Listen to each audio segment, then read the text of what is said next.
je voulais vous parler d'opéra allemand. J'adore l'opéra allemand et des compositeurs voilà, qui peut-être ont été oubliés, mais qui restent des références. Je ne sais pas si vous avez entendu parler de lui en Suisse, mais il a un petit talent. Voilà. La culture de mon public.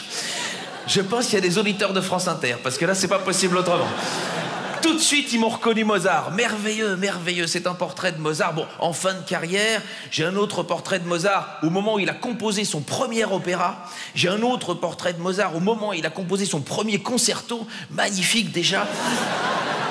Talent inouï, inouï, Mozart. Alors, pour parler de Mozart, tout le monde connaît. Don Giovanni, vous connaissez Le Barbier de Séville. Così fan tutte. Alors, moi, j'aime beaucoup Così fan tutte. Alors, ça vient de l'italien. Alors, ça veut dire ce qu'elles font toutes. Alors, c'est pas l'opéra le plus woke qui ait été écrit. En gros, il dit que toutes les femmes sont pareilles. Alors, il avait hésité dans les titres avec, j'ai pris note, Non fa bene il créneau. Elles ne font pas bien les créneaux. Qui n'a pas été retenu. Et il y avait un autre titre qui n'était pas inintéressant. E la settimana sbagliata del mese. C'est la mauvaise semaine du mois, mais il ne l'a pas gardé. Non, il ne l'a pas gardé. Il ne l'a pas gardé. Concentrez-vous, s'il vous plaît.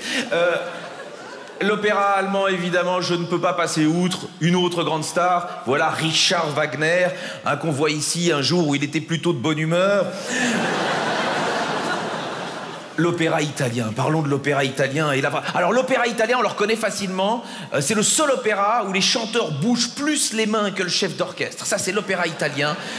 Et la Traviata, c'est lui, c'est Giuseppe Verdi. La Traviata, c'est l'histoire d'un homme qui tombe amoureux d'une prostituée qui se révèle être atteinte de la tuberculose. En gros, c'est Pretty Woman sous respirateur artificiel, ça c'est la Traviata. Magnifique, magnifique histoire. L'opéra italien, très vaste. Notamment, je vais en citer un autre, tout le monde connaît. Rossini, merveilleux, merveilleux compositeur. Bon, alors, évidemment, chaque fois qu'il était bourré, il voulait faire son imitation de Napoléon. Bon, voilà, s'il a envie, hein, c'est pas le problème.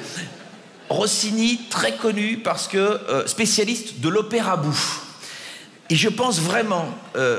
qu'en ayant choisi l'opéra bouffe, il a voulu réunir ces deux grandes passions.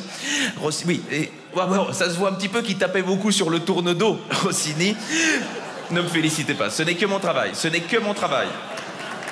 Allez, applaudissez tous.